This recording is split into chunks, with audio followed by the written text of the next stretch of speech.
అంటే 50 మంది ఉన్నా 100 మంది ఉన్నా అందరూ మాట్లాడడానికి ఇంపాసిబుల్ ఏ సంఘం లేదు. కాబట్టి సంఘానికి ప్రతినిధులుగా కొంతమంది ఎన్నుకొని మనం పెట్టుకుంటే వాళ్ళందరి మధ్య తీర్మానం జరిగిన ఒక తీర్మానం ఏంటంటే, గతంలో మందమరి పరిసర ప్రాంతాల్లోని పట్టణ మరియు గ్రామీణ అనుభవైతులందరూ ఒకే వేదికపై ఐక్యంగా పనిచేస్తూ పరస్పర సహకారంతో సంఘాన్ని బలోపేతం చేసిన విషయం అందరికీ తెలిసింది. అనివార్య పరిస్థితుల కారణంగా 2 వర్గాలుగా వేర్వేరు పనిచేయాల్సి వచ్చినప్పటికీ సభ్యులందరికీ ఆ విభజన బాధాకరంగా అనిపించింది.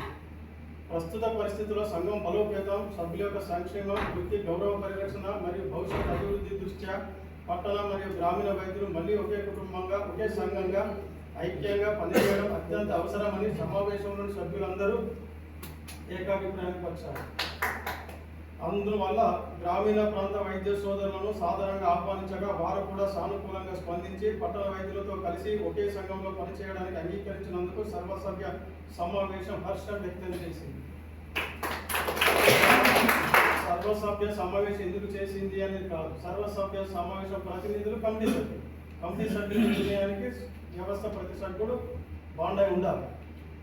తీర్మానం సర్వసభ్య సమావేశం క్రింద ఈ విధంగా ఏకగ్రీవంగా తీర్మానించుకున్నది. అంటే ఇక్కడ సర్వసభ్య అంటే కమిటీ కూడా సర్వసభ్య ఈక్వల్ టు సర్వసభ్య సమావేశం. ఫస్ట్ నెంబర్ 1 కండిషన్ ఏంటంటే, ఇకపై పట్టణ మరియు గ్రామీణ అనుభవైతులందరూ కలిసి మందమరి పట్టణ గ్రామీణ అనుభవైతుల సంఘం పేరుతో ఒకే సంఘంగా పనిచేయాలి. 2, పట్టణ వైద్యులు మరియు గ్రామీణ వైద్యులు సంఘంలో సమాన సభ్యులుగా గుర్తించబడతారు. సంఘంలోని ప్రతి సభ్యునికి సమాన హక్కులు, సమాన అవకాశాలు, సమాన గౌరవం మరియు సమాన బాధ్యతలు కల్పించబడతాయి.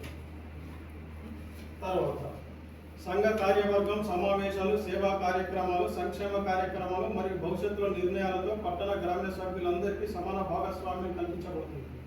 పరస్పర గౌరవం, సోదరభావం, ఐక్యత మరియు సహకారంతో సంఘం మరింత బలోపేతం ప్రతి సభ్యుడు కట్టుబడి విధిగా ఉండాలి, ప్రతి సమావేశానికి రావాలని కోరడం. వ్యక్తిగత భేదాభిప్రాయాలను పక్కన పెట్టి సంఘం యొక్క ప్రయోజనాలను మాత్రమే దృష్టిలో ఉంచుకొని అందరూ కలిసికట్టుగా పనిచేయాలని సమావేశం కోరింది. సంఘం యొక్క అభివృద్ధి, సభ్యుల సంక్షేమం మరియు సమాజ సేవ మన ప్రధాన లక్ష్యమని సమావేశం పునరుద్ఘాటించింది. ఈ ఐక్యతా తీర్మానాన్ని సంఘ చరిత్రలో ఒక ముఖ్యమైన మైలురాయిగా భావిస్తూ భవిష్యత్తులో మరింత బలమైన క్రమశిక్షణతో కూడిన ఆదర్శప్రాయమైన సంఘంగా ఎదగడానికి సభ్యులందరూ తమ వంతు పూర్తి సహకారం అందించాలని ఈ సర్వసభ సమావేశం విజ్ఞప్తి చేస్తుంది. ఈ తీర్మానం సమావేశంలో పాల్గొన్న సభ్యులందరూ ఏకగ్రీవ ఆమోదంతో ఆమోదించబడిన తక్షణమే అమలులోకి వచ్చిందని ఈ సమావేశం పూర్వకంగా నేను ప్రకటిస్తున్నాను.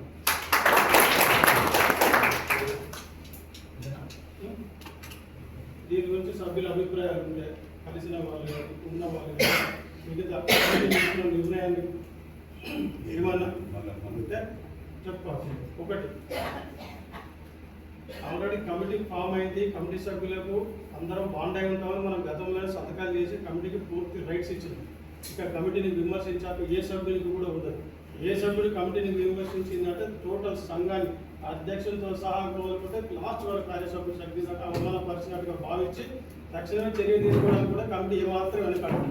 అది నేను కానీ, నా తమ్ముడు కానీ, నా చుట్టాలు ఎవరైనా కానీ, ఇది ముక్కలు కానీ ఏ హోదాలో ఉన్నా క్రమశిక్షణ అంటే క్రమశిక్షణ అందరికీ వర్తిస్తుంది.